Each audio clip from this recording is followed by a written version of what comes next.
Hello students, study smart with Tarun में आप सभी का स्वागत है। आज हम शॉर्ट्स सीरीज़ में एक नया टॉपिक लेके आए हैं और आज का हमारा टॉपिक है बायोडाइवर्सिटी, हिंदी में जिसे हम जैव विविधता के नाम से जानते हैं। देखिए, जैसा कि नेम बायोडाइवर्सिटी से आप समझ रहे हैं, बायो मीन्स जो कि लिविंग है, जिनमें ज़िंदगी है, जिनमें जान है, जिनमें जीवन है। डाइवर्सिटी मतलब ऐसी ही चीज़ों की अलग अलग विभिन्नताएँ। तो बायोडाइवर्सिटी क्या है? कोई भी प्लांट है, हमारे आसपास पेड़ पौधे हैं, उनमें अलग अलग प्रकार के पेड़ पौधे हमें देखने को मिलते हैं। तो सच प्लांट्स और ऐसे पौधे भी बायोडाइवर्सिटी का एक भाग माने जाते हैं। इसी तरीके से जंगली जानवर या किसी तालाब में रहने वाली मछलियाँ, ये सभी बायोडाइवर्सिटी के अंतर्गत आती हैं। तो बायोडाइवर्सिटी क्या है, इस चीज़ को आप समझ चुके हैं। अब हम बात करते हैं ऐसी तकनीक के बारे में, ऐसी टेक्निक के बारे में जिससे हम इस प्रकार की जैव विविधताओं को संभाल के रख सकते हैं, यानी कि संजो के रख सकते हैं। तो आप देखते हैं टेक्निक के बारे में अगर हम बात करें, in order to preserve biodiversity there are two possible technique. दो विशेष प्रकार की तकनीक हैं जिनके माध्यम से हम जैव विविधता को संभाल के रख सकते हैं और एक पीढ़ी से दूसरी पीढ़ी तक इसको हम आगे ले जा सकते हैं। तो दोनों तकनीक में से पहली तकनीक जो है उसको स्वस्थानी संरक्षण यानी कि इन सीटू कंजर्वेशन कहा जाता है। दूसरी पद्धति या दूसरी टेक्निक जो है उसे बाह्य स्थानीय संरक्षण या इंग्लिश में एक्स सीटू कंजर्वेशन कहा जाता है। ये नाम आपने शायद पहले भी सुने होंगे। इसको थोड़ा हम स्पष्ट रूप से और समझने का प्रयास करते हैं। देखिए, इन सीटू कंजर्वेशन टेक्निक किसे कहते हैं?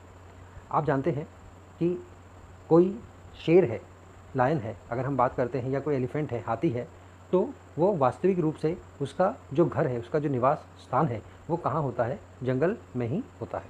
तो अगर हम उस हाथी को या उस शेर को हम कंजर्व करना चाहते हैं, हम चाहते हैं कि उस शेर की जो प्रजातियां हैं वो आगे आने वाली जो हमारी जनरेशन्स हैं उन तक भी ऐसे ही पहुँचे और हम उसकी पीढ़ी को आगे बढ़ने में मदद करें, तो हम उसे कंजर्व करेंगे, हम उसे संरक्षित करेंगे।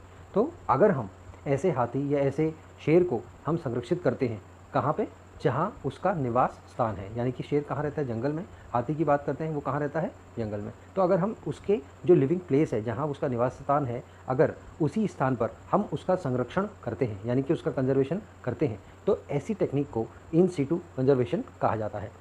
इसी तरीके से अगर हम बात करें, इसके विपरीत थोड़ा जाके, अगर हम हाथी या शेर को जंगल से बाहर निकाल के किसी जू में, आपने जू सुना होगा, यहाँ पे जहाँ पे जंगली जानवरों को रखा जाता है एक पिंजरे के अंदर, उसे जू कहते हैं। तो अगर ऐसे स्थान पे हम किसी जीव को हम रख के हम उसको कंजर्व करते हैं, यानी कि संरक्षित करते हैं, ताकि उसका लाभ आगे आने वाली पीढ़ियों को भी मिल पाए, तो इस प्रकार की तकनीक को एक्स सीटू कंजर्वेशन टेक्निक कहते हैं। तो उम्मीद करते हैं कि आप दोनों एक्स सीटू तथा इन सीटू के बीच का अंतर समझ चुके होंगे। कुछ एग्जाम्पल्स यानी कि उदाहरण देख लेते हैं जो कि इन सीटू कंजर्वेशन टेक्निक के अंतर्गत आते हैं। सबसे पहला राष्ट्रीय उद्यान, जिसे हम नेशनल पार्क के नाम से जानते हैं।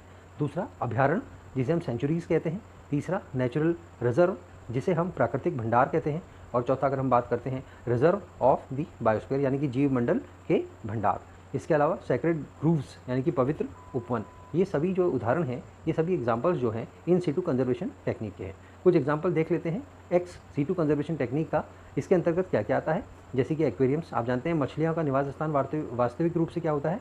समुद्र में रहती हैं या पॉन्ड में रहती हैं या कहाँ रहती हैं? नदियों में रहती हैं। लेकिन हम अगर उसे संरक्षित करने के उद्देश्य से किसी शीशे के एक बंद से डब्बे में रख दें, जिसे हम एक्वेरियम कहते हैं, तो ये तकनीक एक्स सीटू कंजर्वेशन टेक्निक के नाम से जानी जाएगी। इसी तरीके से प्लांट्स को संरक्षित करने के लिए बॉटनिकल गार्डन, जिनको वनस्पतिक उद्यान हम कहते हैं। इसके अलावा क्रायो प्रिजर्वेशन टेक्निक होती है। इसके अलावा डीएनए को प्रिजर्व करने के लिए डीएनए बैंक होते हैं। और जू, जिसको हम पहले डिस्कस कर चुके हैं, यानी कि जंगली जानवरों के संरक्षण के उद्देश्य से हम जू वगैरह बनाते हैं और जंगली जानवरों को वहाँ पे भी संरक्षित करते हैं। तो ये सभी टेक्निक आपने देखी कि क्या क्या एग्जाम्पल्स एक्स सीटू के अंतर्गत आते हैं और क्या क्या एग्जाम्पल इन सीटू कंजर्वेशन के अंतर्गत आते हैं। तो आज के टॉपिक को यहीं पर विराम देते हैं। तो please don't forget to like, subscribe and specially share our channel. और अगर आपको कोई भी डाउट है, कोई क्वेरी है, या आपका कोई भी सुझाव है जो आप हमें देना चाहते हैं, तो please mail us at studysmartwitharun@gmail.com। तो नेक्स्ट वीडियो तक के लिए आप सभी का बहुत बहुत धन्यवाद। Thank you so much.